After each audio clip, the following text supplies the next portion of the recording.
Olá, bem-vindo ao nosso episódio de hoje do Fala Doc. Antes da gente começar, queria convidar você a se inscrever no nosso canal da O2 Marketing Médico. Se inscreve aqui e fique ligado em todos os conteúdos de marketing médico. No nosso episódio de hoje do Fala Doc, Beleza à Flor da Pele, a gente tem 2 convidados especiais e a primeira especialíssima é a nossa doutora Juliana Aires, dermatologista PhD pela USP, e o nosso diretor executivo, Carlúcio Oliveira. Bem-vindos! Obrigada, prazer. Que bom que vocês estão aqui, muito feliz em recebê-los aqui no Fala Doc. Obrigado também, prazer, espero poder contribuir aí, né, nessa jornada com a doutora Juliana. Demais, galera, que bom ter vocês aqui. Bom, vamos começar, Beleza à Flor da Pele, um episódio, obviamente, que a gente vai falar muito sobre beleza, pele, autoestima, que é um assunto que tá, assim, extremamente em alta, né?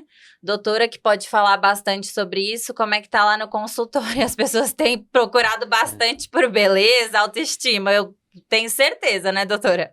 Eu acho que a dermatologia hoje tem essa área, né, que é a cosmiatria, que a gente trabalha com os procedimentos estéticos e a autoestima, né, ela é fundamental. E hoje, cada vez mais, eu acho que quando eu comecei a carreira, a gente ficava tentando entender, né, como médico oferecer um serviço focado para a autoestima, né?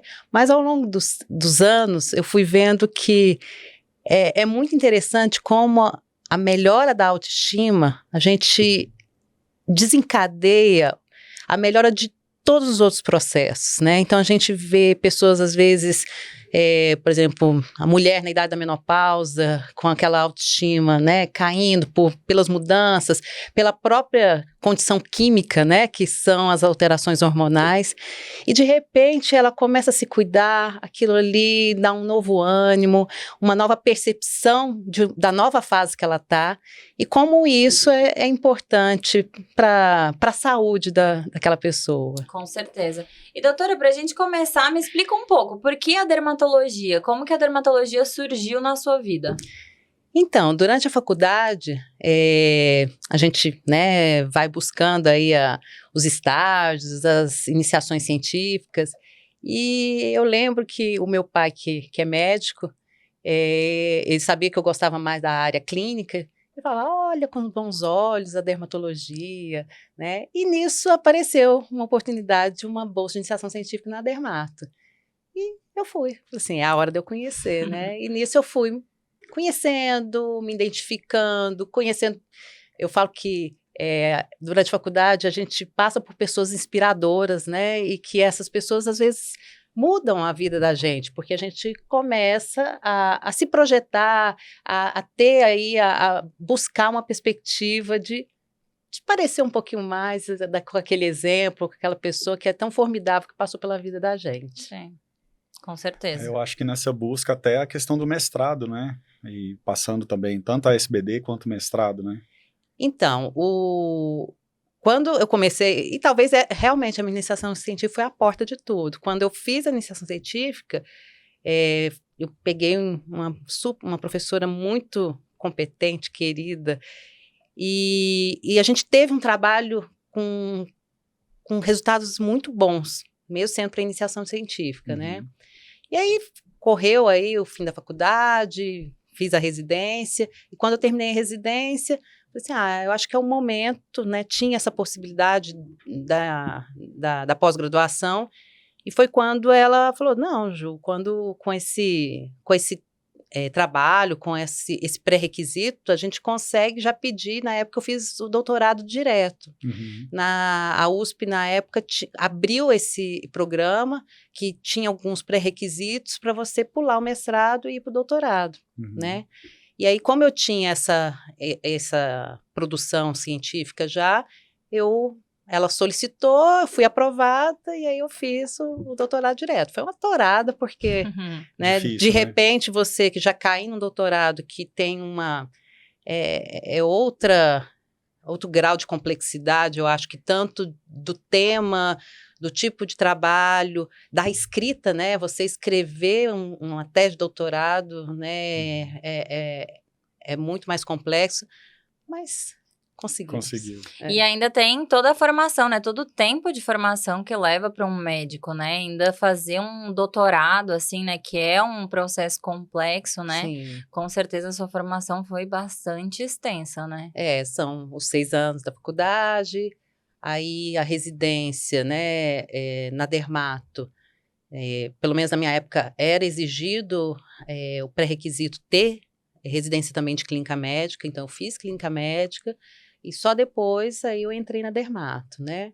E depois dos anos de Dermato, aí eu emendei com o doutorado. Então foram anos, acho que existem oportunidades que é o tempo para se aproveitar, é o momento, né? Eu lembro de uma amiga, uma colega que já estava no doutorado, aí eu estava naquela dúvida, gente, será que eu faço? Aí eu perguntei para ela, porque ela trabalhava muito em consultório, assim como hoje eu, né, me dedico, né, ao consultório. E eu falei assim, nossa, por que você, com o consultório cheio, você está aqui fazendo, né, o doutorado? Ela falou assim, Ju, existem situações em que é o momento, né?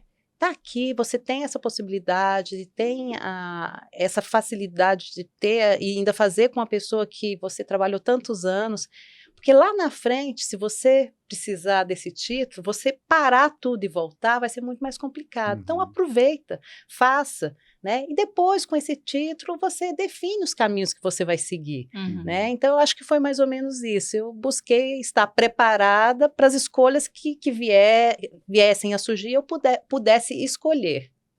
E como essa sua formação hoje se reflete no seu consultório? Quando eu vim para Brasília, eu até dei aula, como tinha ligação com o ensino, mas aí, depois de um tempo, pelas demandas do consultório, por demandas pessoais também, eu acabei optando por ficar no consultório, né? Eu acho que hoje, essa formação me dá principalmente uma visão muito crítica, né, que eu acho que a gente, durante uma pós-graduação, a gente é ali o tempo todo desafiado a criticar, questionar, né? Então, acho que isso me trouxe essa formação. E eu acho que isso é útil, principalmente no mercado atual, a gente é bombardeado com novos procedimentos, novos produtos, novas técnicas, né? E eu acho que é uma responsabilidade minha, né? Porque eu que estou, né, no meio entre o meu paciente e a indústria, né? Então eu preciso, e eu que tenho essa formação para saber, né, o que é bom de tecnologia, de produto, de técnica, e o que é bom para aquele meu paciente, para a saúde dele, para os resultados que ele busca. Então acho que isso me deu essa bagagem e hoje eu consigo, assim, ter mais cautela, buscar entender mais os procedimentos antes de aplicar no meu paciente. E até mesmo selecionar, muitas vezes tem essa angústia, nossa, produto novo, às vezes tem a procura, né, do paciente espontaneamente, quero fazer, mas isso me dá aquele freio para que lá na frente a gente não tenha nenhuma consequência ou algum dissabor por conta de algo novo. Então, acho que essa minha formação me deu essa crítica, esse meu pé no freio para questionar, para entender, para estudar antes de aplicar. Legal, esse é um grande diferencial, né, de fazer um procedimento estético, né, ou de dermatológico, né, com um médico, né, formado e tal. Bom, essa próxima pergunta, na verdade, eu queria estender para os dois, mas um pouco para cada um de maneira diferente, né?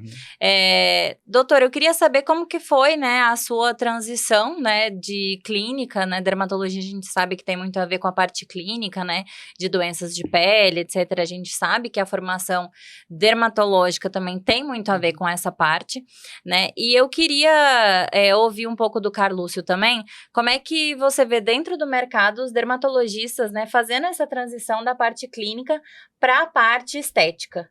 Então, queria estender essa pergunta para vocês os dois, né? Doutora, se você puder me falar um pouco, começar, né, com essa transição aí, falar um pouco, né, de como você saiu dessa parte mais clínica, mais, né, da pele mesmo, né, dos tratamentos das doenças de pele e tal. E contar também pra gente se você ainda vê isso, né, no consultório hoje. Então, a residência, né, que eu fiz no HC, da USP, ele tem, e foi o início de tudo isso, do processo de instalação da cosmiatria agregada à especialidade de dermatologia, né? Porque antes acabava realmente não tendo um especialista, era o cirurgião plástico que só operava, o dermatologista que em si tratava o quê? Mancha e acne, Clínica, né? E aí foi a época que a dermatologia começou a estudar melhor e desenvolver a cosmiatria, que é essa área da dermatologia que trabalha com os procedimentos estéticos. E dentro do HC a gente tinha um ambulatório, né, de cosmiatria. Então, assim, eu tinha uma formação, sim, muito intensa e importante para a área clínica de doenças, de patologias, mas a gente tinha essa formação também.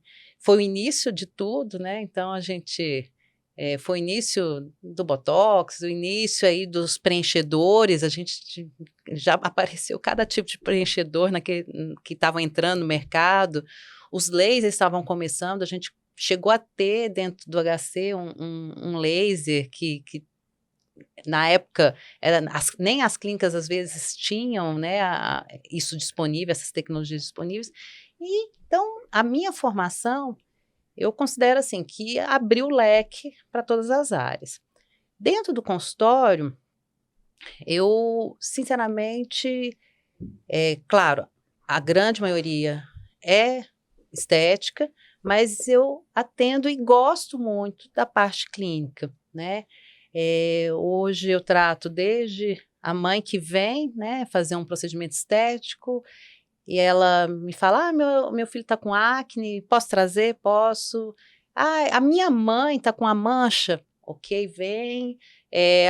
Minha sobrinha pequena está com uma alergia na pele. E nisso, né, eu acho que eu construí esse meu público, né, com um predomínio, sim, de estética, mas eu tenho meus pacientes aí de doença, alguns casos desafiadores, em que eu fico muito grata da confiança que esses pacientes têm para que eu os ajude a resolver o problema.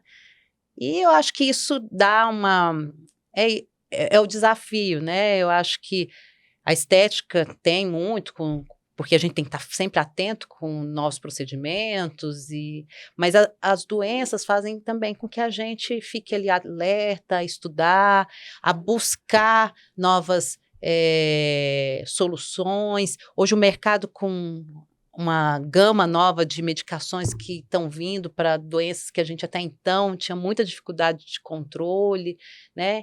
Então, eu me policio, sim, a tentar, né, estar atualizada em todas as áreas, tanto na estética, que eu acho que aí o turbilhão é muito mais rápido, né?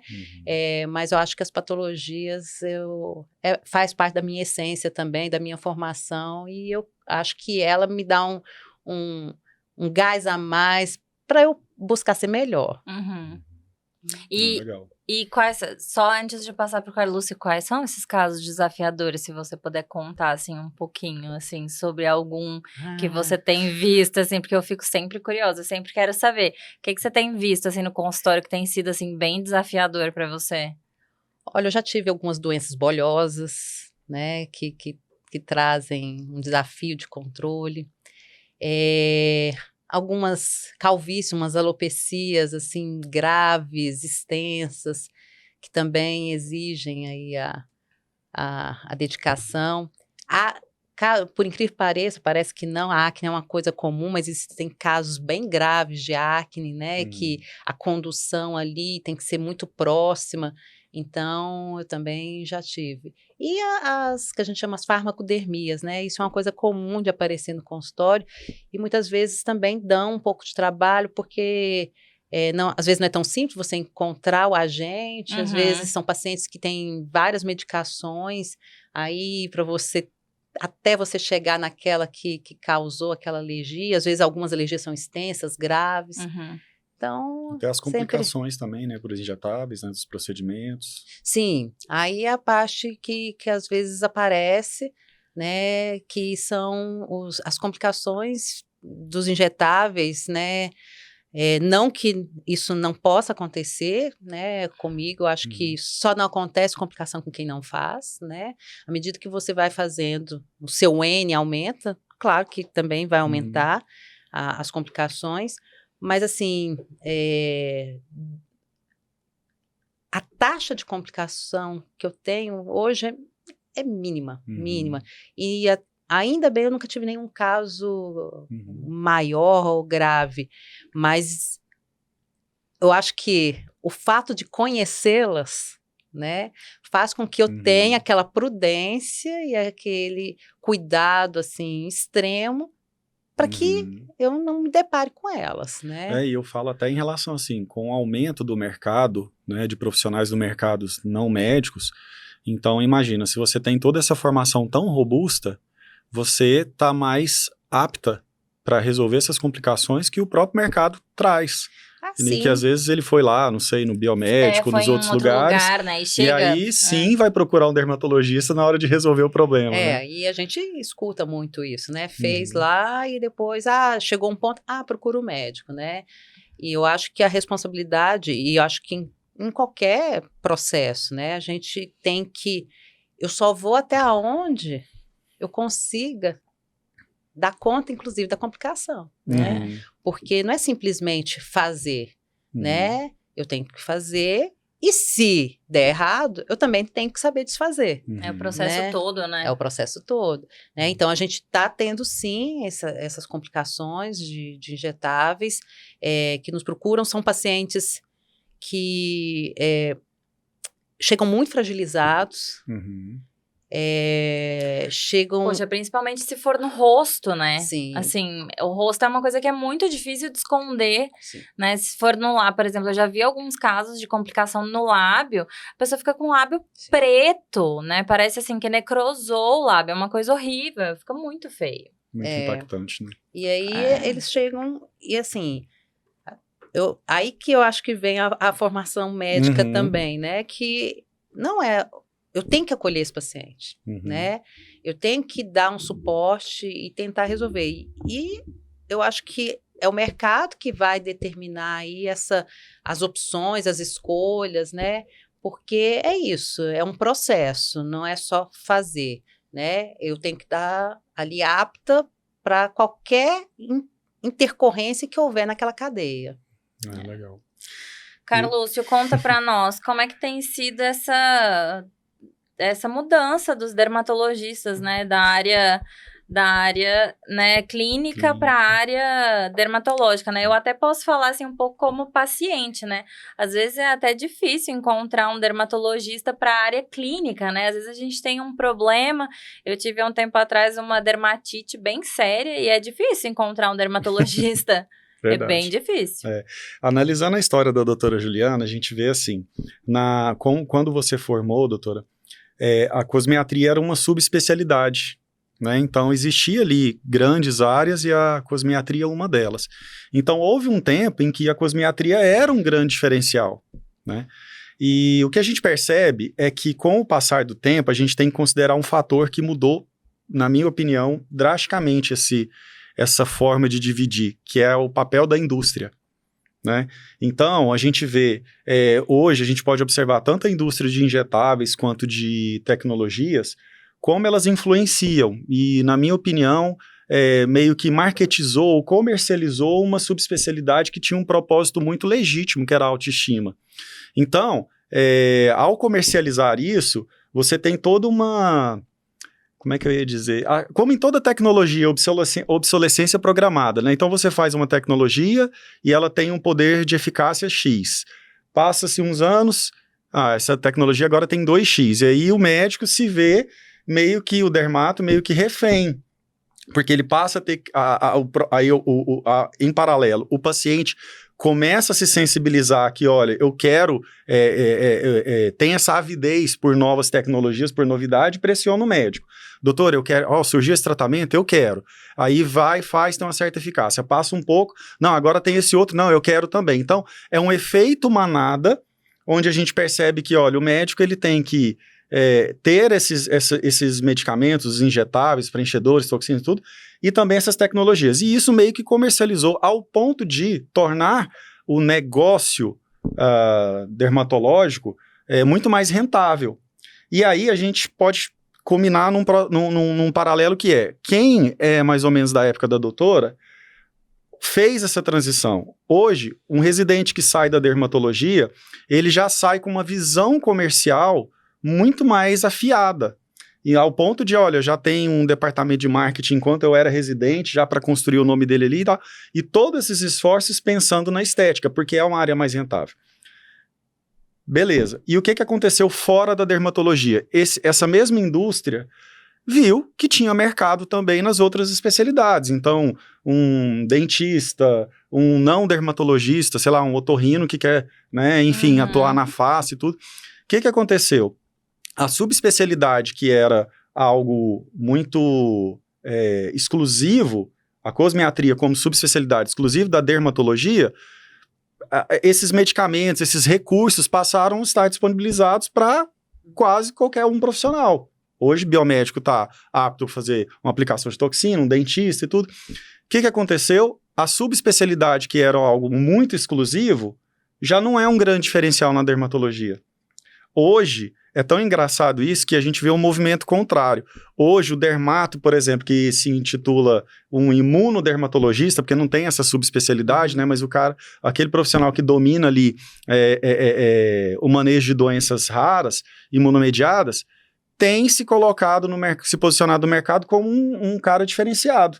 Assim como o cara que fazia cosmiatria antigamente era. Então, meio que banalizou, ou aí a gente pode usar a palavra que for, né? Banalizou, comercializou, marketizou, né? Então isso é muito complicado. E aí qual é a saída que eu vejo? Aí é algo muito legítimo na doutora. Toda essa formação técnica dela permite a ela ter um filtro técnico que a diferencia de qualquer outro profissional. No fim, é tudo sobre posicionamento, né? Sim. E isso é até uma coisa que eu queria perguntar para a doutora, né, inclusive, né, em relação ao seu posicionamento no mercado, né? Porque é um posicionamento que a gente vê que é muito diferenciado dos outros médicos, né?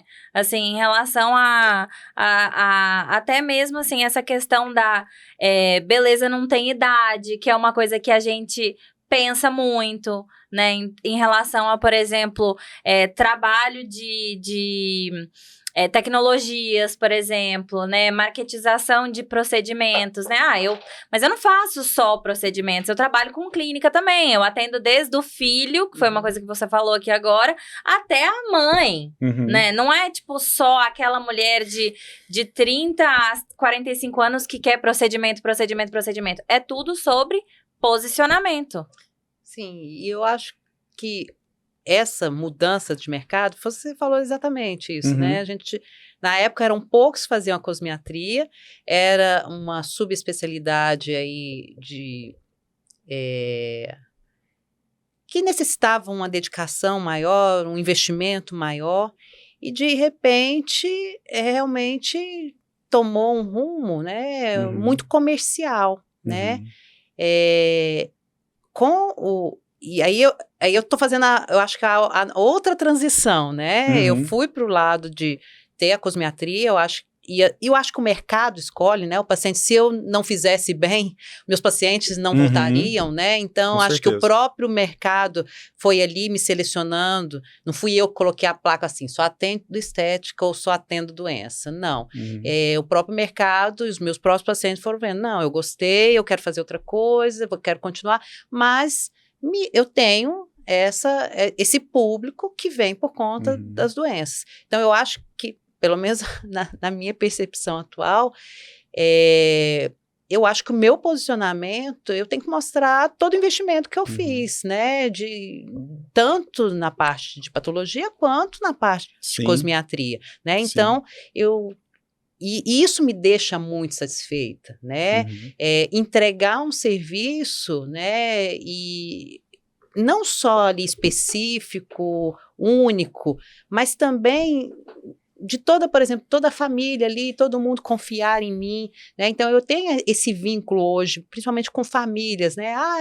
Eu vou trazer a minha mãe, que ela nunca teve coragem. É interessante que eu estou com um público assim atualmente, que são as filhas que estão aí entre 40, 45 anos, que fazem os procedimentos, né? E as mães que estão vendo as filhas ficarem bem e pedirem, porque nunca tiveram coragem, não querem fazer, às vezes, uma cirurgia plástica, mas que querem estar bem. Uhum. Então, as mães estão sendo trazidas pelas filhas para poder fazer algo, né? Uhum. Mesmo que seja, a indicação, às vezes, é cirúrgica, mas a gente tem procedimentos para melhorar, né? Atenuar aquilo ali. Uhum. E é interessante que essas mães, que são as avós, né? Uhum. Dentro do núcleo familiar, elas, quando começam a fazer, como elas se descobrem ali novamente, sabe? Em se arrumar. E de vez em quando a gente tem que ficar, eu e a filha temos que ficar puxando, não, menos, não vamos colocar mais não. Que muitos começam, ai doutora, mas vamos colocar mais um pouquinho aqui. Então elas a gente tem que ficar segurando, entendeu? Porque elas começam a ver resultados e se descobrem. E eu acho que essa nova, né, perspectiva maior de vida da gente, de todos nós, né, traz agora uma geração aí que está entre 70 a 90 anos, né, bem de saúde, né? Então, eles não estão preocupados em cuidar de doença, com né? o básico, né? Eles estão ali controlando as doenças crônicas básicas, mas estão super bem. E mentalmente também estão bem. Eu lembro de uma paciente virar para mim e falar assim, doutora, me arruma, porque assim, a minha cabeça não condiz com o rosto que eu tenho. Olha, né? Que legal. Então, e é daquela que senta na cadeira sozinha, é super esperta, já está com 80, acho que ela tem uns 85, ela, minha cabeça não bate com esse rostinho, então arruma meu rostinho. Dá um jeito. Entendeu? Então, tem um ponto, só um ponto muito importante nessa questão do posicionamento também, só para amarrar essa ideia dessa formação tão robusta desse profissional desse nível em meio a esse mercado tão comercializado, a gente percebe que existe também um efeito colateral que essa comercialização causa, que é a necessidade de profissionais mais capacitados para resolver os problemas, porque simplesmente se aumentou a oferta, vai também aumentar as complicações e tudo mais. Que era o que a gente estava falando antes, né? Isso, né? Então, eu acho que naturalmente, doutora, já tem a necessidade de um nicho por profissionais altamente capacitados. Sim. Porque são vocês que vão resolver o problema do menos capacitado. Sim. Né? Aquela paciente que foi em busca de preço, né, e não de valor, e aí agora eu tive um problema, agora eu percebi. Então, as pessoas, conforme o mercado for ficando mais maduro, mais experimentado, as pessoas vão perceber, existe um profissional mais, digamos assim, mais raso, mais simples, e aquele que é o mais completo, que tem um filtro técnico, um pensamento mais crítico. Por isso a gente vê, de certa forma, o termo naturalização facial, né, e não mais harmonização. Então, houve o movimento de exagero e agora de equilíbrio, e quem, eu imagino, o tipo de profissional que carrega mais essa bandeira é o mais crítico, o que tem informação mais robusta, né, então, que questiona tudo isso. Então, eu acho que, assim, naturalmente, aumenta-se também a demanda por esse tipo de profissional. Então é super importante porque desde quando, voltando na sua história, desde quando você formou e já foi fazer o doutorado, ali já houve uma diferenciação. E o mercado está sempre ávido por profissionais diferentes, né? Porque sempre existem essas demandas. Tem gente que compra preço, tem gente que compra qualidade. Então eu acho que aí você vai se encontrando. Sim. Né, se encontrando não, já se encontrou, né, como se posicionar nesse mercado, né, tão comercializado. A gente chegou a ver até casos de demonização facial, né, foi uma coisa bem feia, né, assim, em alguns casos, né. E eu acho que isso agora a gente está vivendo um processo até que gera uma consulta até mais demorada, porque agora não só eu falo sobre o procedimento, eu tenho que falar o que não vou fazer, Sim. entendeu? Porque criou-se um medo muito grande, né? Sim. Então, um procedimento que tem uma aplicação maravilhosa, né? Que traz resultados aí de um envelhecimento tão natural, Uhum. né? Em que você busca aí não estruturar, reorganizar Uhum. aquela face que está num processo aí de envelhecimento, né? Em situações em que a pessoa tenta construir um novo rosto. Uhum. E eu acho que é essa atenção, né, que o profissional médico, né, tem, que é filtrar, porque por trás daquela queixa, né, daquela ruga, às vezes tem uma dor, uma angústia história, ali né? atrás, né, e que não é um procedimento que vai resolver, né? Então, eu acho que cabe, né, com essa formação, e eu acho que foi o princípio de tudo da cosmiatria, né, foi entregar uma gama de procedimentos, mas para que a gente tivesse não só a expertise técnica, Uhum. mas que você tivesse a expertise clínica de entender onde você vai aplicar aquele procedimento, Sim. né? Porque se você não tiver atento a isso, né, primeiro, altos graus de insatisfação, exageros, deformações, porque não é simplesmente, eu falo que não é um self-service, que você vai lá e escolhe a boca, o olho, né, a sobrancelha, é né? igual o boneco senhor Batata, cabeça de batata. Eu ia falar você que vai me lembrou os brinquedos das minhas filhas, que elas montam do jeito que quer. Exato, Entendeu? Não é isso, né? Você tem que olhar aquele rosto, né? Entender a estrutura, né? Tanto aí entra a parte anatômica, racial, familiar, étnica, tudo isso tem que entrar em consideração, né? Para você ali melhorar o que é a sua essência, né? Porque tem boca que não vai combinar naquele rosto, né? Tem rosto que precisa ter o nariz um pouco maior para poder ser harmônico, né? Então, é muito importante não só a questão, né, do procedimento em si, vamos dizer, de consertar o defeito em si, mas entender onde que aquilo está inserido, né? Vai caber? Vai combinar?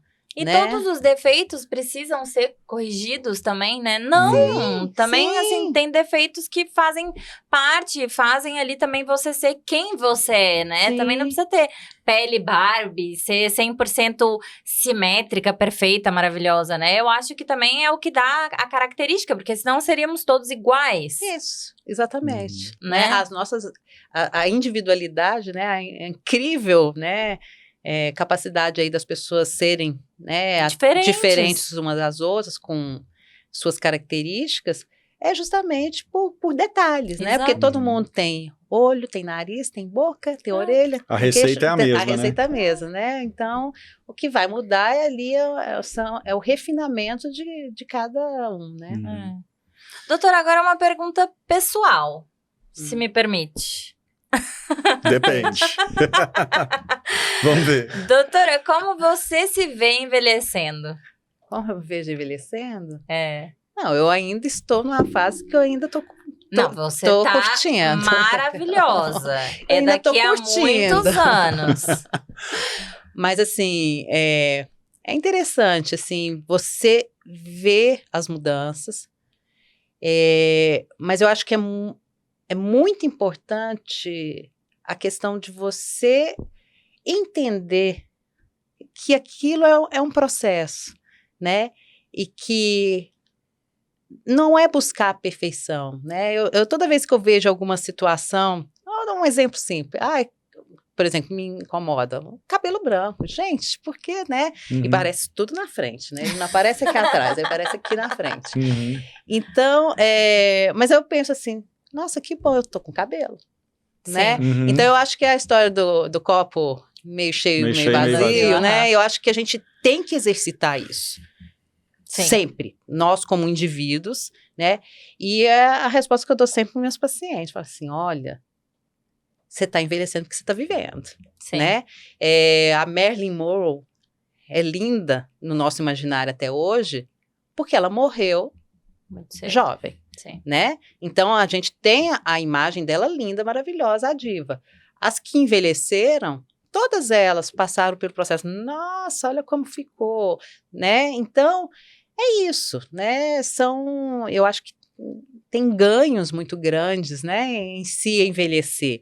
E eu acho que hoje as tecnologias, os procedimentos nos permitem, né? Envelhecer melhor, com qualidade. Eu falo que é um envelhecimento elegante, né? A gente tem que envelhecer com elegante. graça, né? Isso eu falo para os pacientes. Você falou assim, sei lá, você tá com 50 anos. Nossa, tá com cara de 30. Opa, tá errado. Minha roupa deve estar inadequada, meu cabelo não deve estar no corte legal, né? Porque não é isso. Que bom você ser reconhecido. Nossa, você tem 50 anos. Nossa, como você está bem para 50 anos. É isso, né? Não quero parecer 30. Eu tenho que parecer a minha idade, mas que isso surpreenda, né? Pelos cuidados, né? Pela apresentação. Sim. Né? Então, assim, tem suas perdas, sim, no envelhecer. Eu acho que a questão da autoestima, o desenvolver da autoestima é muito importante para essa aceitação, entendeu? Então, conseguir ver dentro de si outras belezas. Hoje eu acho, né, que a minha, às vezes, tranquilidade, a minha maturidade, as escolhas que eu fiz, né, me trazem muito mais satisfação do que simplesmente não ter uma ruga, sim, entendeu? Então, acho que... Mas isso é um processo, sim, né? Tem pessoas que não chegam preparadas para isso. Eu acho que o desenvolvimento da autoestima, né, que vai desde ali a infância, né, a adolescência, e se consolida na fase adulta, ela é muito importante para também essa aceitação, sim, né? E eu acho que isso tem que ser trabalhado, sim, né? Porque a gente pega muito paciente que não está preparado para isso, né? Então, eu busco muito ter uma rede de colegas para ajudar esses pacientes, né? Então, vai desde uma boa ginecologista, né? Então, toda paciente que chega, que eu vejo que está meio perdida nessa questão de reposição ou não reposição, aí depende da indicação. Sim. Eu estou sempre buscando colegas que também têm essa percepção para que acolham essas pacientes. Sim. Uma boa endócrino, até mesmo uma boa terapeuta, alguma coisa assim, personal. Até, eu acho que é questão de salão mesmo. Às vezes eu digo, não, vai fazer sua sobrancelha, vai fazer um novo corte. Vai fazer uma sessão de fotos. Sim. Uma sessão de... Aliás, vou dar uma dica, você que está nos assistindo, vai lá no perfil da doutora Juliana, vai ver as fotos maravilhosas que ela tem. Ela tá maravilhosa. Aquilo ali faz bem, viu? Aquilo ali faz bem, aquilo ali é uma sessão, é um banho de autoestima, Você não não fez uma sua, não? Ainda não, mas em breve, deixa eu dar uma emagrecida. Não, e é tão legal isso, pensa assim do ponto de vista como portfólio, né? Você carrega uma imagem coerente com o que você vende, né? Então, eu vendo autoestima. Beleza, eu sou uma pessoa equilibrada, doso os procedimentos com naturalidade, analiso de forma integral a paciente, né? Então, isso tudo que a gente está falando é isso, né? E é tão engraçado que são só traduções dos diferenciais da sua formação. Então, ouvindo aqui, eu estou coletando tantos insights legais, né? De, olha, qual o resultado de uma formação? Não importa, por exemplo, qual foi o tema abordado no doutorado, no mestrado, enfim, mas te ensinou a ter o pensamento crítico. Qual que você vai morrer. Qual que é falar nisso? Porque na hora a gente passou do assunto, eu queria ter perguntado. E qual é? Eu estudei sobre uma proteína que tem na saliva do mosquito transmissor da leishmaniose. Caramba! Entendi. Segundo meu marido, só eu e a minha orientadora que entendíamos aquilo. Gente! E foi muito interessante, porque na minha defesa, Aham. a minha banca, aí tinha uma dermatologista clínica mais ligada a doenças imunológicas, uma entomologista, Eu ia perguntar infecto. tinha um parasitologista, Nossa. um profissional, ele é profissional que trabalha não ligado à faculdade, mas ele está na vigilância epidemiológica do Sim. estado de São Paulo, que fica monitorando mosquito, Uhum. transmissão de doença e tal. Uhum. Então foi super eclética Nossa, a muito minha banca, específico. né? Nossa, Aham. muito E cada específico, É. um puxava para o seu lado, né? Sim. Sim. Então teve um dos professores da banca, e eu fui aluna dele na área básica, e ele era assim, terrível, né? Eu falei assim, você vai colocar ele vai pegar Vai os me detalhes, acabar. vai acabar comigo. E ele foi que fez a pergunta que me relaxou na defesa. Que ele falou assim, olha, é muito interessante uma pessoa de formação clínica, né, se aventurar num projeto desse, sim. né? E ele perguntou para mim no final, assim, na época eu estava com meu filho com 4 meses, quando eu defendi. E Você aí, é doida. doida. Aí ele perguntou para mim, né? Falou assim: se seu filho hoje perguntasse, né, se vale a pena fazer um doutorado, o que você falaria para ele?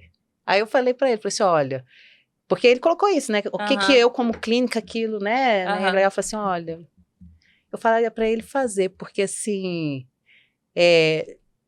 de tudo isso eu levei muita informação Outros de ganhos, todas né? as áreas, né? Uhum. E no final eu falei para ele, a gente se diverte pra caramba, né? Vivendo tudo isso, Sim. né? Uhum. Então, foi uma coisa extremamente específica, porque tem estudos de produção de vacinas, porque até hoje não tem nenhuma vacina para leishmaniose, né? Em Uhum. que busca-se, a vacina teria que compor algo da saliva, porque Uhum. a saliva do mosquito transmissor tem relação no Entendi. processo, Entendi. entendeu? Entendi. E aí, olha só que bacana, né? Então, assim, um assunto super específico, mas eu percebo que, com certeza, desenvolver esse pensamento crítico, ele foi amadurecido ou desenvolvido durante essa época também, né? Sim. E aí, hoje, quando a gente olha anos depois, num contexto diferente, mas a gente percebe, olha, a utilidade disso aqui nesse mercado, né? Então, olha, eu vou tratar a estética com muito mais rigor, Sim. com muito mais... Você falou uma palavra que eu acho muito legal, né, de respeitar a individualidade de cada um, as características, né?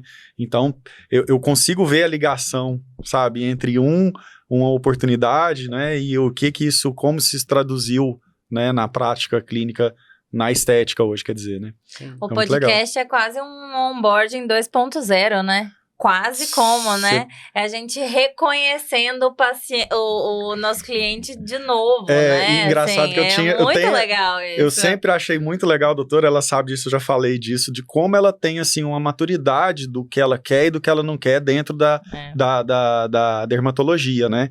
E aí, agora, ouvindo a história, pra mim, é assim, agora eu entendi por que você é assim. E é óbvio, e os seus pacientes ganham muito com isso, então, né? Porque, cara, imagina, o critério. Aí, em paralelo, eu tava tentando fazer a conta de quantos anos foram essa jornada, né? 6 da faculdade, 4 da residência. Isso, mas foram mais 4, doutor. 4 para 5. 4 para 5. Mas o doutorado a gente não fica exclusivo ali, Sim, né? Então, sim. foram 2 anos que eu realmente fiquei ligada à faculdade, porque eu tinha que fazer crédito, tinha que desenvolver artigos e tal. e a questão da pesquisa que a gente chama de bancada, né? Uhum. E nisso eu tinha que dar aula também dentro da faculdade, então Estágio eu dava aula, docente, né? porque a gente tinha que fazer a parte docente. Então, 2 anos eu fiquei ali fixo. Sim. E aí depois eu fiquei só escrevendo, foi quando eu vim para Brasília. 14, 15 anos, mais a educação médica continuada, que não acaba para. nunca. Não. E aí a gente para pensar, vai fazer um procedimento com um profissional assim e fazer um procedimento com outro profissional que A gente não sabe, ou fez só uma pós-graduação, um curso, ou... Um curso, sei lá, de 6 meses de aplicação de uma O tecnologia. acesso às tecnologias, aos medicamentos, infelizmente, eu acho, ele está disponível para todos. Sim. O que difere? O profissional na ponta. Então, quando a gente fala disso tudo, isso tem que se traduzir em algum benefício para o paciente. Né? Isso é meio óbvio até, né? Nossa, e aí a gente entende, né? Eu acho que o mercado vai selecionar tudo isso, né? Sim. São escolhas, né? A gente tem a livre escolha, né? Do tipo de serviço que você quer usufruir. Uhum. Tem custo? Tem, né? Eu trabalho isso muito com pacientes, às vezes, mas o custo... Engraçado que até meus pacientes eu não tenho esse tipo de abordagem, entendeu? Eu acho que são pacientes que estão indo lá porque eles já sabem, né, o que eu faço, o que eu entrego, mas eu acho que isso vale para todo o mercado, né? E como alerta, né? Porque o custo existe, ele não é uma coisa que sai um valor da minha cabeça, né? Existe uma conta para se chegar ali, né? Então, a conta que está incluído desde a forma que ele é atendido na hora que chega no consultório, como é confirmada a consulta, como ele é recebido, como existe ali o tipo de produto que é oferecido para ele, porque eu acho que é muita responsabilidade, né, você injetar produtos, né, porque aquilo ali vai incorporar, né, nos seus tecidos. Então, você não sabe, a gente tem que ter muita segurança, não de agora, mas daqui a uns anos, né, vai ter algum efeito colateral, né, e existem coisas que sim, tem estudos para ter sido liberado, mas que vão aparecer, sei lá, depois de 20, 30 anos no mercado. Quantos medicamentos nós vimos depois de saírem do mercado, né, porque se descobriu algo que era incompatível para a utilização daquilo, né. E tudo isso tem custo, né? Tem a questão do investimento em novas tecnologias. Então, tudo isso é embutido naquele valor final. Então, não é simplesmente, eu quero ganhar isso. Não, existe, né, toda uma conta para chegar por ali, né? Doutora, quais são hoje os maiores desafios para o médico dermatologista? Acompanhar essa enxurrada de procedimentos, de produtos, né, de lançamentos, né, é uma velocidade muito grande e não só assim, porque tem vários fornecedores, não, mas das próprias empresas, elas vão jogando um atrás do outro e chega um ponto que às vezes você nem lembra do que foi falado há 15 dias, já estão com uma novidade. Fala assim, mais uma novidade? Não. Então, eu acho que existe um efeito colateral de tudo isso, que é uma coisa natural do ser humano. Você começa a bloquear, né, muita coisa e começa realmente a selecionar aquilo que você tem certeza do que é bom, do que tem resultado. Mas eu acho que tá difícil acompanhar essa enxurrada de novidades e muitas vezes novidades mais do mesmo ou novidades que não se tem ainda um estudo, um tempo aí de utilização para se vender da forma, né, que se coloca como sendo a revolução, a solução, né? Então, aí que vem a questão do critério de você analisar e saber se aquilo se aplica ou não. Né? Vocês acham que isso tem a ver com as redes sociais? Eu acho que tem a ver, assim, porque a velocidade que as coisas acontecem hoje, né, assim, a quantidade de influencers que a gente tem, né, e assim, o novo fenômeno também, né, médicos influencers, né, que a gente vem acompanhando, vem vendo, né, você acha que tem a ver com com as redes sociais? Sim, né, eu acho que hoje a rede social deu voz a todo mundo, né? Isso é bom e ruim, né? É bom e ruim. É bom porque traz a informação muito mais rápido, né? melhorou o acesso a tudo, né? Ao conhecimento, aos lugares mais distantes, hoje você consegue, né, chegar até lá. Mas, ao mesmo tempo, qualquer coisa que é falada ali vira uma verdade, né? E não tem esse critério antes. Vamos colocar uma coisa. Outro dia eu estava pensando sobre isso, né? Rede social e como era qualquer tipo de imprensa, seja ela imprensa jornalística ou imprensa científica, né? Antes de você falar, colocar a notícia no ar ou um artigo, né, ser falado, ela passava por uma revisão, comissão, uma revisão de especialistas para poder, para validar, né? Para que você não divulgasse as fake news, né? E hoje não, hoje qualquer um chega lá, liga seu celular, grava lá uma transmissão ao vivo e aquilo se torna uma verdade, né?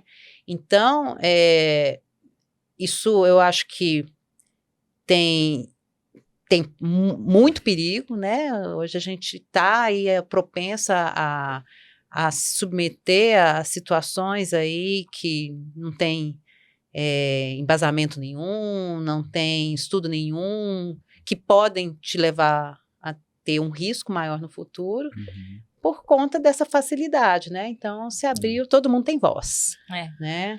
Eu acho que um ponto que foi, assim, decisivo, a partir do momento que as pessoas tiveram mais acesso às redes sociais, isso impactou muito na medicina, ao ponto de que o médico que tem uma característica comercial e de comunicação, uma habilidade mais desenvolvida do que a técnica, aparentemente sobressair em relação àquele que tem uma formação robusta.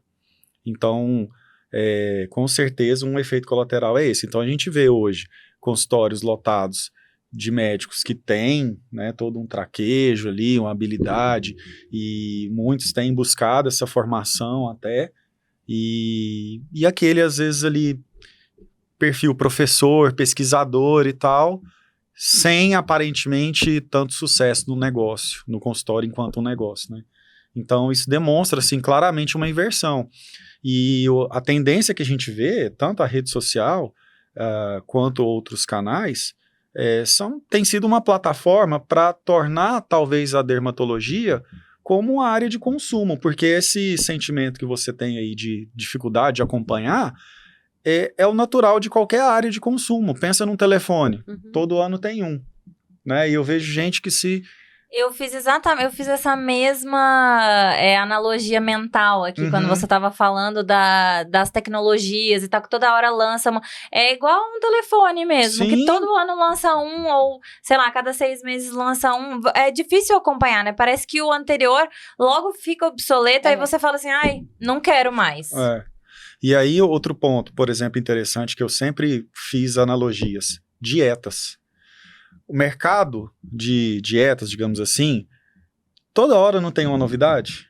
Aí eu já vi, poxa, tento lá, dieta da água, dieta da lua, não, agora eu vou tomar isso, agora é Ozempic, agora ai, me fugiu o nome, Venvance. Venvance né? Pra concentrar, né, também Okay. Tem agora fármaco da moda também, né, virou até isso, assim, né. Então, ou seja, você vai colocando em uma coisa que era clínica, técnica, características comerciais. Então, você vê que o perfil de comportamento do paciente está se tornando um perfil de comportamento do consumidor. Mas, vou te falar, eu acho que isso faz com que a pessoa experimente e não necessariamente fidelize. Sim. Né? Eu acho que hoje está cada vez mais as pessoas, às vezes, experimentando e nós somos consumidores. Quantas vezes a gente olhou, comprou aquela roupa, quando veio é horrível, né? Sim. Tecido horrível, fala assim, gente, gastei, não durou nada, tecido ruim, não sei o quê, e aí aquilo às vezes até te reafirma para você investir em algo melhor, né? Eu acho que hoje cada vez mais a gente está tendo esse tipo de experiência. Então vamos para coisas simples, essas de consumo, de roupa, né? Quantas vezes a gente recua e fala assim, não, eu vou comprar dessa marca porque esse aqui é garantido que eu tenho um produto de qualidade. Então eu acho que isso vai ser dessa forma Causar também. isso. Também acho pode que- ser uma tendência na dermatologia, né? Eu acho que sim, que as pessoas até vão experimentar, vou lá experimentar, mas quantas vezes eu já escutei de paciente vir, aí tem o efeito colateral, né, porque aí a pessoa tem uma experiência ruim, e aí você convencê-la do contrário, né, então, que seja os preenchimentos, às vezes máquinas de ultrassom, eu já fiz esse para flacidez, não serve para nada, mas às vezes a técnica foi inadequada, o número de disparo foi insuficiente, né? Então, muitas vezes você também reverter aquilo não é fácil. Mas eu acho que tem isso. Você vai criando, vai ter aquelas pessoas que tem gente que gosta de testar mesmo, né? Então, ela gosta de todo ano ter seu iPhone novo. Tem pessoa que não, que vai ter o iPhone, na hora que aquilo não estiver atendendo ele, que ele vai trocar, né? Porque a tecnologia, eu acho que tem coisas revolucionárias, né?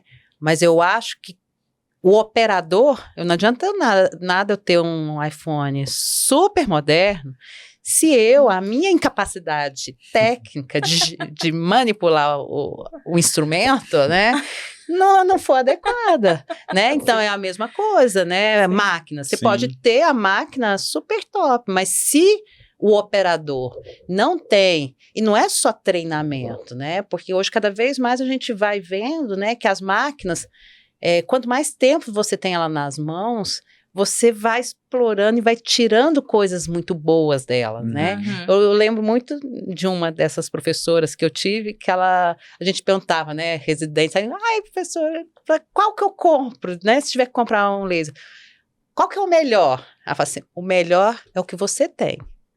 E é isso mesmo, a melhor máquina é aquela que você tem experiência, tem mão, tem expertise, tem ali já vários casos, você já desenvolveu os seus próprios protocolos, porque às vezes a máquina vem com protocolos bem básicos, você que vai desenvolvendo. Então é isso, né? Então a tecnologia, ok, mas aí que vem o senso crítico, né? Aquela tecnologia, né? Eu sei operá-la, né? Será que às vezes a tecnologia anterior eu não vou tirar muito mais leite de pedra do que, né? Com certeza. Da outra. Com certeza. Eu acho que é a dor e a delícia de qualquer mercado, né? Ele popularizou, ok, até próximo aí de banalizar, mas ao mesmo tempo desenvolve nichos, né? Então tem o nicho daquele paciente que vai querer o algo a mais, que vai querer a experiência, que é um fast adopter, né? Então ele pega ali, testou tudo e já entendeu o que ele quer e o que ele não quer. Então, e aí pra gente do marketing fica a lição, né? De entender como construir uma imagem, como colocar esse posicionamento para comunicar exatamente com aquele paciente que a gente quer, né? E aí é um exercício contínuo mesmo de aprendizado e de comunicação, né? Doutora, uma coisa que a gente fala bastante com você é sobre quiet luxury, né? Que a gente já falou um pouco sobre isso, né? A gente entende que é uma tendência que você gosta, né? Você acha que existe quiet luxury na dermatologia também? Sim, né? Eu acho menos é mais, né? Com certeza. Menos é mais, né? Então, eu acho que isso é uma tendência. Eu acho que com as situações que nós nos deparamos nos últimos anos, né? Desse excesso de procedimentos, essa busca dessa, né, perfeição aí quase geométrica, né, desenhada, não traz naturalidade, né? Então, hoje acho que o mercado está buscando isso, né? O mínimo de produtos, o máximo de qualidade, né? Você poder explorar ali a qualidade tanto de tópicos quanto de procedimentos, e que é isso, transmita essa leveza, essa naturalidade. Então, acho que sim, uma nova tendência do mercado, sim. Eu acho que as pessoas estão buscando e estão muito atentas acho que, e críticas. Hoje eu estou vendo muito mais crítica dos próprios pacientes em relação às novas tendências. Assim como nós também ficamos ali atentos às novidades, os pacientes também, né? Existe um público que está bem atento e que quer apostar naquilo que é básico, naquilo que é de valor, né? Então, acho que isso aí vai ser uma tendência nos próximos anos, sim. Legal. Vamos falar de procedimento? Sim. Vamos falar, então. Eu quero saber, na verdade, assim, o que de fato funciona, porque eu acho que é isso que os pacientes querem saber, né? Eu acho que, assim, claro que a gente vai falar que tudo funciona, né? Mas vamos falar assim, vamos mais pro um campo mais, assim, pragmático. Uhum. Então, vamos falar assim, funciona e para que funciona? Pode ser? Então, vamos lá. O Botox, para que o Botox é indicado, para que funciona e se de fato funciona, né? A gente sabe que funciona, gente, funciona. A gente já viu na prática que funciona. Não, é o que eu falo sempre para os pacientes, eu falo assim, você já ouviu falar, depois de tantos anos, que o Botox baixou de preço? Não. Né? Às vezes o paciente chega Contrário. assim... exatamente. Às vezes o paciente chega, ai, Juliana, eu vi um creme que fala que vai fazer isso, vai fazer aquilo, não sei o quê. Aí eu falei, quanto que é? Aí fala, sei lá, R$200. Eu falei assim, pensa bem. Se você tivesse esse produto nas mãos, você ia vender por R$200? Não ia. Então, assim, aí eu tento desmistificar desse lado, né? Sim. E eu acho que é isso, né? O Botox eu acho que é a porta de entrada no consultório, quando o paciente quer começar a fazer procedimentos. Eu acho que é o mais antigo, talvez, dos procedimentos aí injetáveis. E tá aí, firme e forte, né? Acho que 100% satisfação, tenho certeza que ninguém... a tristeza na hora que tá acabando é feio. Eu ia falar isso, enquanto dura. Enquanto dura. Né? Mas sejamos felizes enquanto tudo durar, né? Claro. Então... Curta o momento. Curta o momento. Senão, a gente faz outra vez, né? Pode repetir? Não pode. Então, o problema é se pudesse, só pode fazer 10 vezes ao ano. Entendeu? 10 vezes na vida. Aí é triste. Né? Mas não, é isso. E eu acho que hoje... eu coloco muito isso com meus pacientes e tem esse hábito no consultório de chamar os pacientes, né, com um tempo já programado. Uhum. Que a toxina, ela não é só para aquele evento, para tirar aquela ruga. Ela é um tratamento que você vai fazendo para modular os seus movimentos, né? Então, ao longo da vida, você aplicando com regularidade, você vai modulando aqueles movimentos que são ruins para sua aparência, né? Que vão te marcando. Então, você vai modulando esses movimentos e ao longo da vida, aqueles músculos, né, vão ficando mais atróficos, mais fracos. E cada vez você vai tendo resultados mais naturais, né? Porque você vai modulando e tratando esse processo de mímica que te prejudica aí ao longo do tempo, porque marca a pele, deixa as rugas que inicialmente são, que a gente fala dinâmicas, né? Se tornam estáticas, né? E o Botox também é tão bom que ele pode tratar outras coisas, né? Como, por exemplo, dores de cabeça, bruxismo, né? Hiperidrose, tem vários tratamentos que são feitos com Botox, né? Esses tratamentos aí são feitos para, né, todos no mesmo mecanismo, né, pela transmissão, bloqueio ali, né, da transmissão nervosa, e você tem, no caso da hiperidrose, é uma tranquilidade para quem faz, né, porque você fica, e a durabilidade é maior, né, em torno de 9 meses, geralmente, você tem a redução daquela transpiração na área, né, aplicada. Hoje tem novas aplicações até mesmo para rosácea, pacientes que têm aquele aspecto bem avermelhado, né, do rosto. Você pode fazer micro aplicações mais superficiais para você diminuir aquela vasodilatação e com isso clarear o rosto. Então, assim, para aquilo que nós conversamos sobre os efeitos de deformidades por doenças, né? Seja paralisias faciais, que você pode fazer daquele lado que ainda você tem um movimento muito forte para contrabalancear, igualar, né? E ficar mais próximo ao lado paralisado. Então, ele é formidável, sou fã. Incrível, Botox. Fios de PDO. E aí? Então, eu acho que é uma alternativa. Existem algumas regiões que eu acho que valem a pena serem aplicadas. Tem aí novos conceitos de aplicação, né, de grandes quantidades de fio, que ele ali é uma substância que estimula colágeno, mas acho que são escolhas, né? Eu acho que hoje no mercado para estímulo de colágeno você tem tantas outras alternativas, né?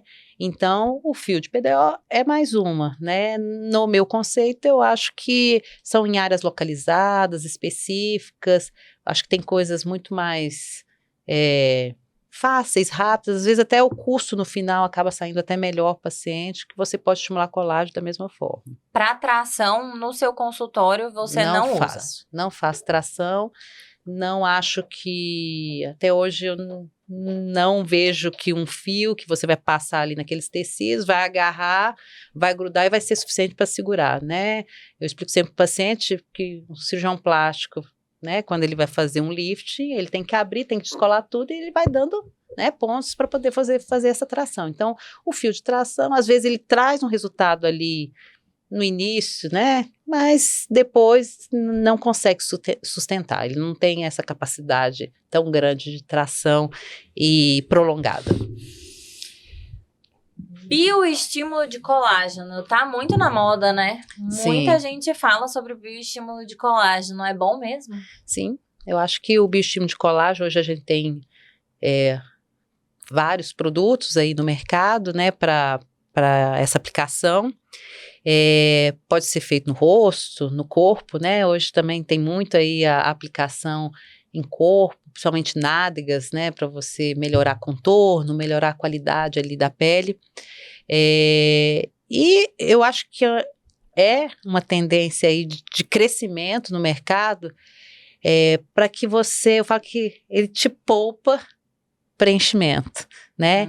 Então, eu falo sempre para o paciente, muitas vezes a porta de entrada, ele acaba fazendo um preenchimento, porque para você ver um resultado imediato, né, o preenchimento, o ácido hialurônico aqui traz aquele volume, mas é isso, eu brinco, enche um pouquinho, estica um pouquinho, enche um pouquinho, estica um pouquinho, porque se eu ficar tentando corrigir tudo, colocando produto, a gente vai inflando, né? Fica com a cara de balão. Exatamente, é isso que eu acho que foi acontecendo, tentando resolver tudo com uma única técnica, não é por aí.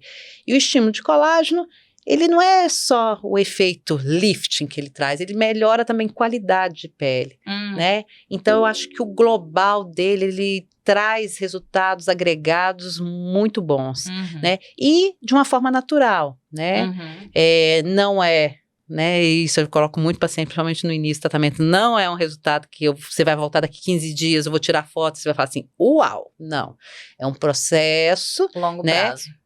Que a gente faz o procedimento e aí eu dependo do seu organismo para produzir, né? E isso demanda tempo, existem variações, né? Pacientes mais jovens vão produzir mais, pacientes mais velhos vão ter mais dificuldade em produzir uma grande quantidade de colágeno. Mas em todo o mundo ele é bem indicado. Legal. Tá? Laser. E aí eu quero aproveitar o gancho do laser, é o laser com drug delivery, que muita gente fala do drug delivery, né? Isso. E aí? Então, o drug delivery, vamos começar do drug delivery, então. O drug delivery é colocação, né, de drogas, de medicamentos no sítio ali, né? E aí você tem que abrir, né, essa pele, né? Porque você não colocar ali em cima, a pele não absorve tanto, né? Não consegue ter profundidade. Então, pode ser feito desde anos atrás, que a gente fazia muito, né, a intradermoterapia, que você coloca mesmo com injeçõezinhas ali, o produto. Pode ser feito com microagulhamento, né, que você usa aqueles rolinhos que você passa, faz microcanais e depois coloca o produto. Tipo derma roller. O derma roller, isso. E existe agora alguns lasers que você consegue ter uma profundidade ali, ele forma canais e em seguida você joga naquele produto que você busca ter uma permeabilidade maior para você alcançar seu alvo, né? Então, são associações que a gente faz de ativos, né? Com alguma técnica para abrir aquela pele e permear melhor. E a gente usa o drug delivery pra quê? Pra que tipos de benefícios, assim? Desde a questão de estímulo de colágeno, né? Mas, principalmente, eu vejo muita melhora em melasma, né? Porque o melasma a gente tem uma dificuldade no clareamento. Às vezes você começa o tratamento, clareia, vai bem, mas chega um ponto que não progride, né? E aí fica aquela sombra ainda persistente. E aquilo é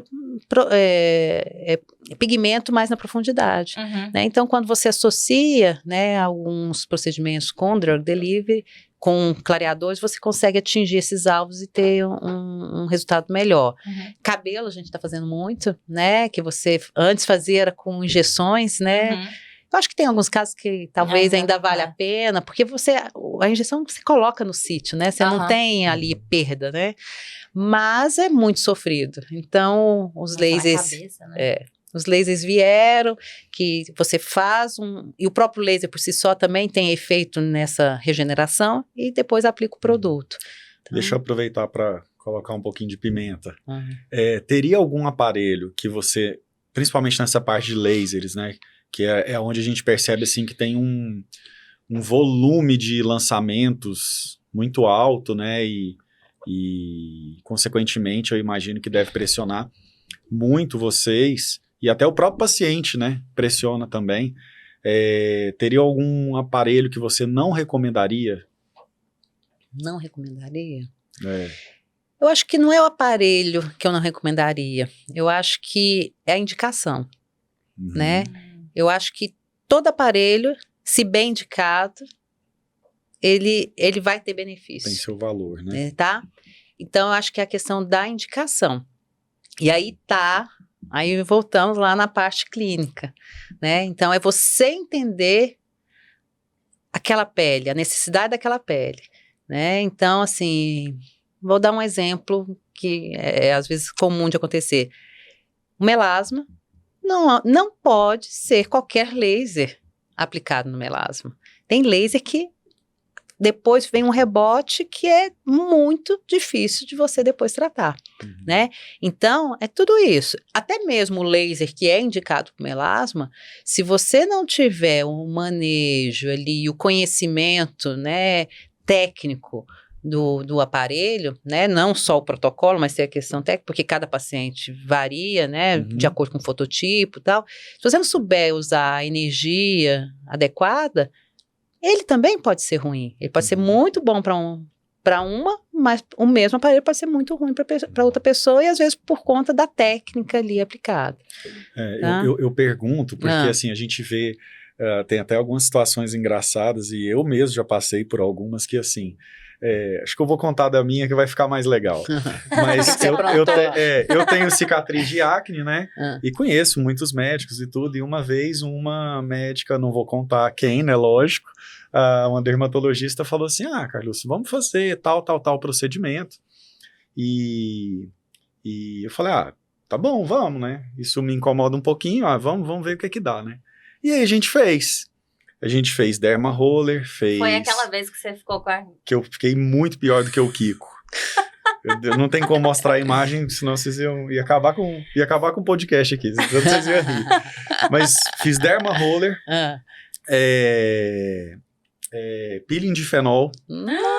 E eu esqueci o nome quando coloca a cânula e vai passando por dentro da pele para descolar. Subcision. Os três no mesmo dia? Tacada só. Eu tenho fotos aqui, depois a gente vê. Não, mas na hora que jogou o fenol em cima de você não subiu na parede, não? Porque você fez primeiro o roller, certo? Foi anestesiou, né? Só que com creme. Com creme, Doutor, eu tenho uma tolerância legal pra dor, sabe? Mas assim, foi absurdo. Eu fiquei desfigurado. Quando eu cheguei em casa, assim, o povo olhou e falou, caramba, você sofreu um acidente. E aquilo era só o começo, porque depois inchou, fiquei uns 15 dias. Foi daquela vez que você ficou com aquelas crostas na cara? Faz crosta preta, né? Não, foi assim, muito punk. Ele abriu a câmera numa reunião, eu tinha entrado na O2 e tinha pouco tempo. Que é esse maluco aí, né? Onde eu fui parar? Falei, o que aconteceu com você? Ralou a cara no asfalto, né? Parecia. É. Mas qual foi, assim, o irônico disso? Eu fiz foto antes, com fundo preto, para registrar, né? E eu queria saber a diferença. E quando eu voltei, depois de, sei lá, meses até, né? Doutora, vamos tirar uma foto. Aí de cara, a doutora, Carlos, tá muito melhor e tal. E eu com a minha esposa lá, a gente é muito irônico, assim, ela, cara, você acabou com você e eu não tô achando que melhorou quase nada. E pior que eu também tô achando isso. Beleza, a gente foi, voltei lá na médica, ela de cara falou isso, né? E eu, tá. Porque assim, né, ela deve falar isso pra agradar, né? Doutora, e sabe daquelas fotos? Será que tem jeito da gente comparar? Aí ela começou a tirar. E aí a gente olhava, essa foto aqui parece que não ficou boa, vamos tirar outra? Aí tirava outra. Por fim, a gente tirou, a culpa foi da luz, a culpa foi do celular e tal. Nenhuma foto demonstrava melhora. E aí eu fiquei assim, caramba. Passou por tudo isso. Tudo isso e, de fato, assim, eu não percebi. Você porque, de verdade, porque assim, pelo tamanho do estrago... Nossa. Né, foi assim, eu fiquei dias em casa só e resolvi fazer os 3 de uma... E aí eu fico pensando assim, deve ser muito complicado ajustar essa expectativa, né? E é muito comum a gente ver também, assim, fez uma sessão, não, faz mais. E aí, para tentar obter certo resultado, né? Então, eu acho que assim, por isso eu perguntei assim, tem procedimentos que no final das contas não funcionam, né? Eu acho que existem certas situações que você tem que deixar muito claro para o paciente, né? Uhum. No seu exemplo, assim, no seu caso, eu acho que cicatriz de acne a gente tem que conversar muito com o paciente. Eu sempre dou exemplo, assim, olha, pensa, o seu rosto, né, é uma madeira, né, e a madeira chega lá no marceneiro com os defeitos, e às vezes ele tem um defeito ali da madeira muito fundo, né, se eu for lixar, porque em tese é isso, eu vou lixar para vir uma nova pele. Sim. Se eu for lixar o suficiente para chegar até esse defeito, com certeza eu vou deixar outro defeito. Então existem defeitos às vezes ali que tem naquela madeira que você não vai conseguir reparar, né? Então a pele é mais ou menos isso, né? Então eu acho que tem que ajustar muitas expectativas em todas, mas principalmente em cicatriz de acne, porque é isso, existe um limite de profundidade que a gente pode chegar, né? E eu achei até que ia ter melhorado, porque você chegou no fundo do... Nossa, no entendeu? osso, né? Literalmente. Então e os tratamentos combinados, eles são muito importantes, né? Então não é só, eu falo que isso que você fez, você tratou superfície, né? E existem formas de você tratar a profundidade. Então, por exemplo, bioestimuladores para essa irregularidade que gera da cicatriz de acne, nossa, tem resultados muito bons. Né? Não é rápido, é um processo, né? Então, às vezes, é 1 ano, 2 anos ali, alternando laser, alternando bioestimulador, para você conseguir um resultado de melhora. Eu falei para minha esposa que, ela perguntou, e você vai continuar? Eu falei, nossa, se for para ser assim, não sei não, hein? Talvez vamos tentar uma outra abordagem, né? Doutora, pra gente terminar os procedimentos, um que tá bem famoso também é o ultrassom micro-macro focado. E aí, funciona? Eu já ouvi dizer que tem que tomar cuidado para não deixar ondulação na pele. Como é que é isso? Não, o ultrassom, ele tem excelentes resultados, né? Mas volto naquela, né? É entender a máquina, entender a indicação de cada paciente, né? Porque ele tem ponteiras que atuam, né? A onda de ultrassom chega na profundidade até na porção mais superior da pele, né? Então, você pega desde gordura, músculo, ligamentos, e vai subindo até chegar na pele. Então, cada paciente, eu falo que é a mesma coisa, não tem como seguir um protocolo. Eu tenho que pegar, avaliar o paciente, ver onde que ele tem aquele acúmulo de gordura que às vezes deixa o rosto mais redondo e mais pesado. E tem rostos que são rostos magros. Eu não posso usar muito a minha a minha ponteira mais profunda, porque eu vou acabar com a gordura que tem ali. E querendo ou não, ela dá sustentação, né? O que o preenchimento faz com ácido hialurônico é justamente repor esses volumes que ao longo dos anos a gente vai perdendo, Sim. né? Então a gente tem que saber ali a indicação de acordo com o tipo de rosto e o objetivo que se deseja naquele paciente. É só você pensar, né? Eu dou sempre esse exemplo da balaclava. Todos nós temos uma balaclava, né, nos revestindo. Com o tempo ela vai afrouxando, né? Então não adianta eu só ficar colocando volume para manter essa balaclava tensa. Então eu tenho que fazer alguma coisa para essa balaclava tracionar. Então é isso, o ultrassom microfocado a gente consegue aquelas áreas que você tem uma gordura ali, né, principalmente que vai formando aqui embaixo, né, do bulldogzinho, né, do jaw que a gente chama, você consegue dar uma retraída, uma contraída nesses tecidos. A papada, nossa, aqui de papada o paciente já volta com um mês com uma resposta muito boa, e ao mesmo tempo que também não adianta eu só tirar, né? Porque eu tirei o conteúdo, vai despencar o que tem de cima. Então a gente tem que usar ponteiras mais superficiais para que aquilo ali grude. E associar, muitas vezes a associação com os bioestimuladores injetáveis traz resultados incríveis, porque você tira ali 2 formas diferentes de estimular colágeno. Sim. Se você está assistindo esse episódio e não quer fazer nenhum tratamento dermatológico, nesse momento você está assistindo errado, tá? Bom, vamos fazer um bate e volta aqui agora rapidinho, pra gente fazer o quadro Mitos e Verdade? Vamos lá. Então, vamos lá. São perguntas rápidas, tá? Doutora, é sim ou não, ou mito ou verdade? Talvez pode, não? Talvez Posso não. pensar? A gente pensar? quer saber se é verdade ou se é um mito. E aí você nos explica por que é verdade ou por que é um mito, tá bom? Então vamos lá.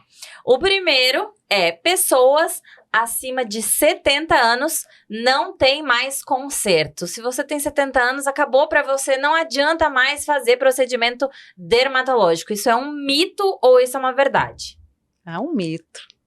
Eu ando vendo resultados tão incríveis com as minhas senhoras de 70 anos. Conta mais. E é um processo, né? Eu falo que não é um único procedimento, uma única aplicação, uma única técnica, nós vamos chegar nos resultados melhores. Mas é muito satisfatório elas verem ali, atenuar os sinais do tempo, né? E elas se sentirem melhor, se verem melhor. A história da cabeça bater, né, mais com aquele rosto que se apresenta no espelho, né? Então eu acho que são casos difíceis, não são fáceis, né? Não são casos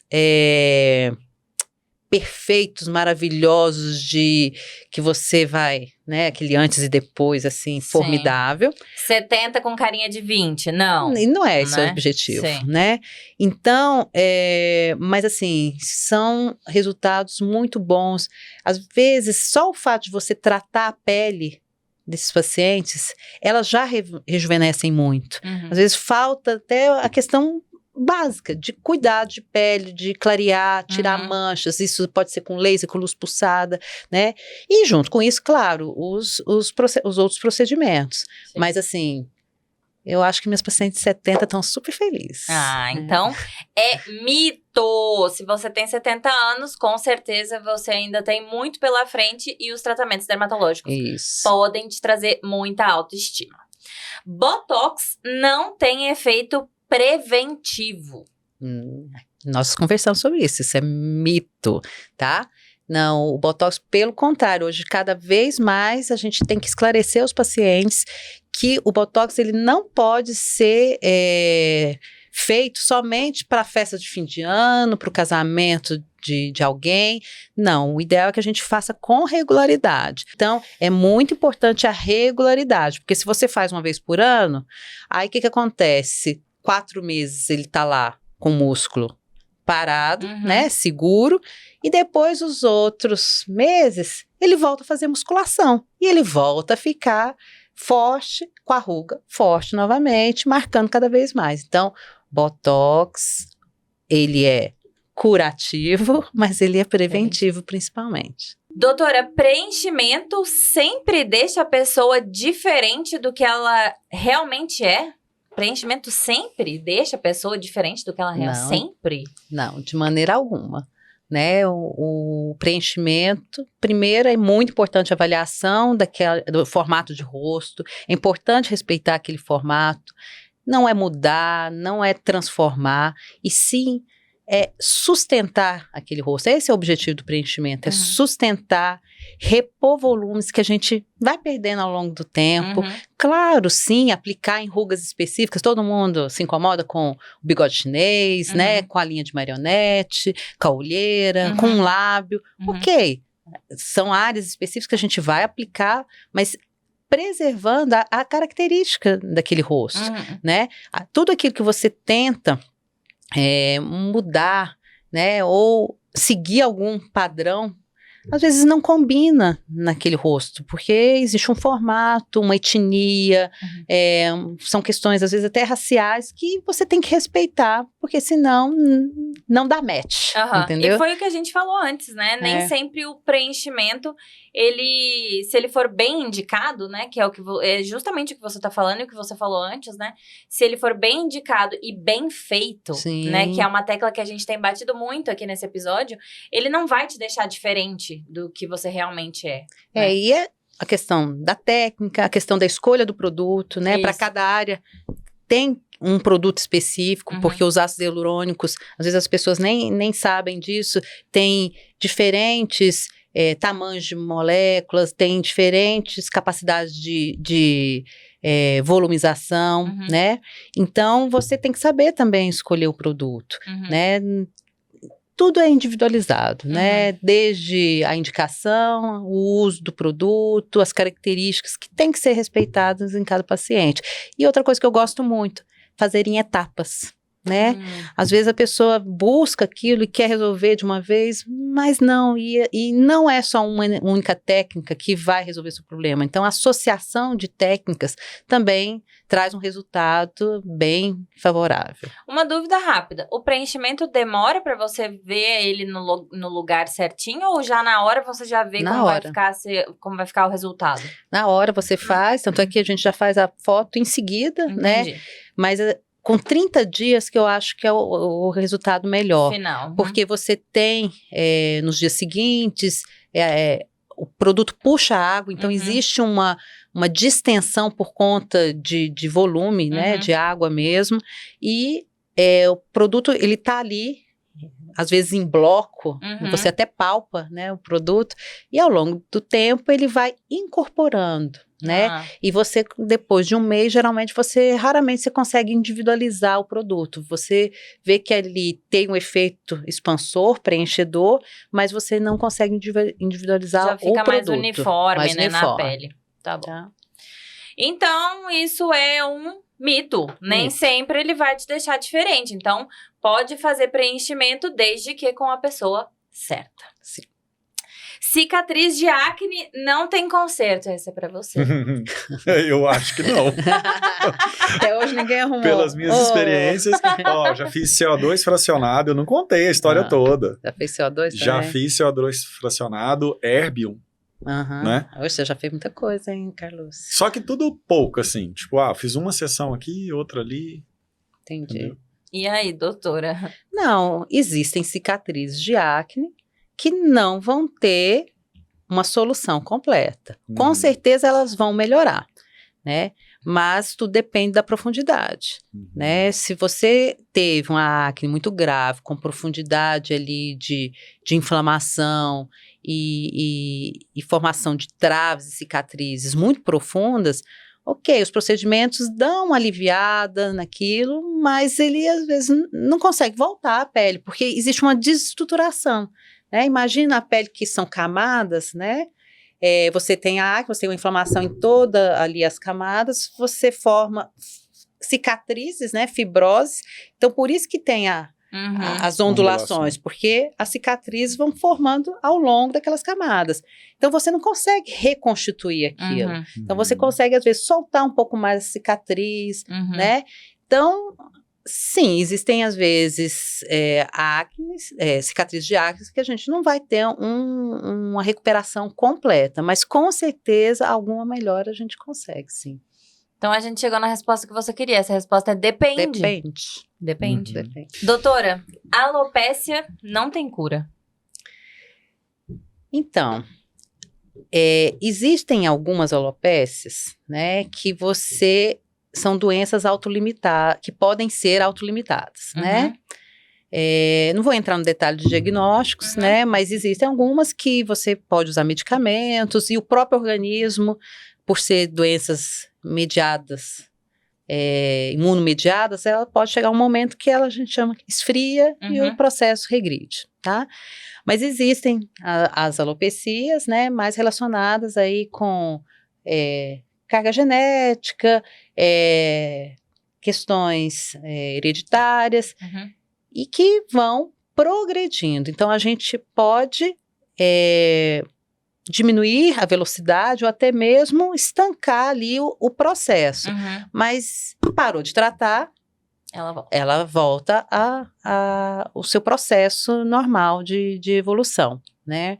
Então, as alopecias hoje, cada vez mais, e as técnicas, né, os instrumentos hoje com a dermatoscopia, que a gente consegue, eu falo que o olho cresceu, né, antes a gente ia fazer diagnóstico, às vezes, com mulheres ali, quando entrava, às vezes, na menopausa, que aí tinha uma aceleração daquele processo, hoje a gente está pegando mais cedo, porque com o dermatoscópio a gente consegue ver ali alterações já do fio mais precocemente, então quanto mais cedo a gente começar a tratar, melhor vai ser a reserva de fios que a gente ainda tem disponível, né? Não existe nenhum tratamento que brota cabelo, né? Então, assim, tá totalmente calvo? Não tem implante, né? Agora, se você tem ali uma reserva de fios ainda, o que você fizer para poder recuperar e recrutar esses fios, você vai ter, sim, boas respostas, mas, assim, é um tratamento crônico, contínuo, parou, o processo volta. Então, é verdade, não tem cura, mas tem tratamento. Sim. Skincare, essa é para as meninas aí do skincare coreano com 1 milhão de passos. Skincare precisa ter vários passos. Depende. Se você tiver tempo, disposição, entendeu? Se você tiver 3 horas no seu dia pra ficar na frente do espelho passando brumas e não sei o quê. Então, depende. Sim. Então, depende. Pode ser feito vários passos? Pode, né? A gente arruma, tem produto até para poder arrumar para isso. Mas eu acho que não é uma realidade da grande maioria das pessoas, Sim, né? Pessoas normais. As pessoas estão buscando o menor número de produtos, né? E de preferência que a gente chama de multifuncionais, né? Então, que você tenha um de manhã, se pudesse lavar, enxaguar, tonificar, tudo hidratar e tratar ao mesmo tempo, né, seria o ideal. Então, hoje a gente tem produtos que conseguem, por exemplo, ter uma proteção e ter um antioxidante junto. A gente consegue um noturno que traz hidratação e traz tratamento. Então, é isso, a gente vai buscando produtos, eu busco muito, eu sempre procuro saber do paciente, assim, quando eu vou, antes de começar a minha receita, eu pergunto, horário que acorda, hábito de banho, porque eu tento relacionar o uso do produto com a hora do banho, porque, assim, eu acho que ninguém hoje está tendo tempo para poder pegar, parar 9 horas 10 horas outro. Não tem, infelizmente a gente tá aí, e que bom que a gente tem outras coisas para, né, fazer também. Em alguns momentos até reaplicar o filtro solar ao meio-dia é difícil, né? Passar o filtro solar. Aplicar eu não ia falar isso na frente da dermatologista, mas tudo bem. Não, aí que tá. Para os homens eu falo assim, olha, vamos achar um produto, e eu acho que a partir do momento que você encontra um produto que ele te traz um conforto, você não larga ele. Eu falo que é a história do desodorante, né? Hoje, se você não passa desodorante, você volta para casa, né? Porque você se sente desconfortável. Então, tem alguns produtos que a gente consegue, às vezes, encaixar na rotina daquele paciente, que ele sente necessidade, porque aquilo traz um conforto na hora que ele passa, tira aquela sensação do craquelado. Na mulher, por exemplo, o filtro solar, o uso de filtros solares com cor, né? Que aí ele já traz ali a maquiagem junto. Então, é isso. Eu acho que o skincare, vários passos. Ok, temos produtos, se você tem disposição e tempo para isso, sem problema nenhum. Dinheiro, né, também, produtos, né, também, às vezes.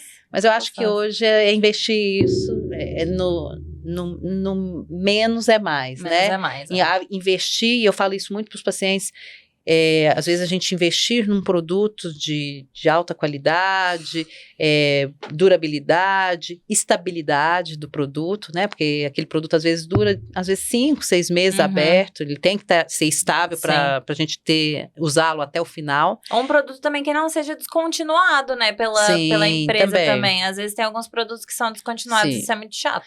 E a gente ter, e com regularidade, a gente, ao invés de usar muitos, usar poucos, um tempo ali intensivo e fazer rodízio, né? Porque o mercado hoje tem muito produto, né? E dá vontade de usar tudo, né? Investir em tudo, né? Porque se é para cá, para o direito, para o esquerdo, se a gente puder melhorar específico para cada um, vamos embora. Mas aí a gente fazer rodízio de produtos também. Com certeza. Tá? Doutora, alguma pergunta que não foi feita? Pergunta feita. Ou colocação que você queira fazer. Ou fazer. alguma colocação que você queira fazer. Acho que nós falamos sobre... Que eu acho que o principal é a gente falar sobre autoestima, né? Que da questão da autoestima que cabe, eu acho que ao dermatologista, não só entregar técnica, não só entregar tecnologia, produto, uma rotina de skincare. Eu acho que a gente está ali para resgatar, né, esses pacientes na sua autoestima, nas suas qualidades, né, tentar, porque todo mundo tem defeito, todo mundo tem pontos negativos, né, na sua aparência, mas tentar isso, buscar com o paciente que ele valorize aqueles seus pontos positivos, né. Então, acho que eu acho que ao longo dos anos, né, eu aprendi que isso é medicina também, né, que não é só aliviador, não é só tratar a doença, mas eu acho que esse resgate do bem-estar, da qualidade de vida, né, do se olhar no espelho, se gostar, né, isso é muito gratificante. E ele traz consequências em todas as áreas, né? Seja, ela começa a se exercitar mais para se ficar melhor, então aí melhora a pressão, melhora o diabetes, perde peso, né? Eu acho que abre ali uma janelinha para poder se olhar como mulher, né?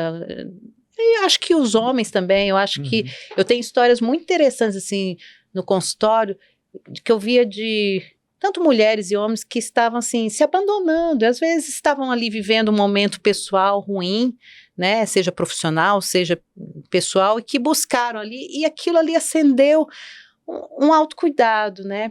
Eu lembro de uma paciente minha que a família toda são meus pacientes, e estava tendo um problema com a filha adolescente, jovem adulta, e na terapia ela descobriu que se ela não começasse a se cuidar, porque ela não fazia nada nela, se ela não começasse a se cuidar, ela não poderia cuidar bem dos outros, né? E ela viu que ela não estava também sendo exemplo de autocuidado para a própria filha. Entendeu? Que a filha estava passando por um processo mais de depressivo, né? De abandono, né? Então, eu achei tão interessante essa fala dela, eu falei assim, é isso, né? E é uma pessoa que agora ela está tentando manter uma regularidade e sabe aquela pessoa que parece que acendeu, sabe? Aquela luz apagadinha. Então, você vê, assim, a disposição e isso está gerando consequências em outras áreas, né? Até mesmo na convivência com a filha, porque foi isso. Se eu não me cuidar, se eu não tiver um cuidado comigo mesmo, como que eu vou ser exemplo de cuidado para o outro? Como que eu vou também cuidar do outro? Né? Então, acho que são coisas que a gente vai vendo e vai agregando valor, né, a essa área. Eu acho que na formação médica, né, a gente tem muito esse viés de doença, dor, né, curar a qualquer custo, e realmente é lindíssimo isso, né? Sim. Mas eu acho que existe esse outro lado também do cuidar quando se tem saúde, quando se está bem, né? Porque tem que estar tudo... Cuidar de si, né? Cuidar da autoestima. Sim. Queria agradecer vocês os dois por terem estado aqui. Esse episódio foi lindíssimo e fica aí a nossa mensagem, a mensagem da doutora Juliana, especialmente, né? Cuidar de si, cuidar da pele e a autoestima de milhões vem aí depois que a gente cuidar da nossa pele, cuidar de si, né? Transformar aí a nossa autoestima, né? Em beleza, transformar o que... botar pra fora, botar na pele, né? O que tá pra dentro, botar pra fora. Obrigada, gente, pela presença de vocês, Carlúcio. Obrigada, doutora Juliana. Obrigada. Sempre um papo muito bom. Muito bom, foi muito divertido, eu amei. E você não esquece de se inscrever no nosso canal e até o próximo Fala Doc.